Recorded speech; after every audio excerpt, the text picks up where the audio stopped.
Apple butter was used as a method to preserve apples so that they could be kept for longer periods, especially through the winter months. By preserving the apples, people ensured that they still had access to the vitamins contained in the apples throughout the year.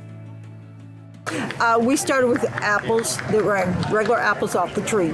And we cut them up, cored them up, took the seeds out of them, you peeled them, and then you ground them up. Now, sometimes they put those apples in a kettle of water to make them softer so you could grind them, and sometimes they just ground them in a thing that would grind them. About 15 to 20 years ago, the availability of apples became so scarce that they were considering traveling 100 to 150 miles to find them. There were no apples to be had around here. And so that's when all the ladies got together and thought, okay, we'll try doing it with applesauce, because otherwise we weren't going to make apple butter at all because we couldn't find the apple. When they made apple butter with applesauce, they found that it worked, albeit with some slight differences in the process. It's a little different process.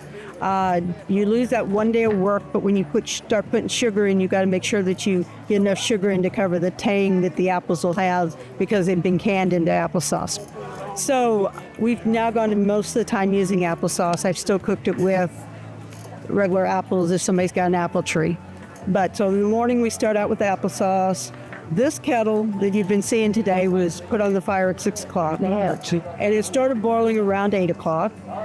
And so then you just keep stirring it the whole time. You can't stop stirring because then it'll stick. And if it sticks, then it burns, and then it's no good. The paddle has got a hole in it, and it's got a hole in it so the apple butter can pass through the hole, but the bottom of the paddle stays on the bottom of the kettle. So, and then about 10-ish or so, we put in a bag that's got star anise in it, and that's one of the spices that we use.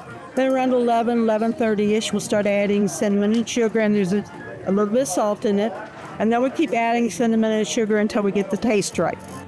And then once we have the water and the thickness to where we want it, then we'll put it in jars. The rich history and meticulous process of making apple butter, a cherished tradition that's been preserved through the generations.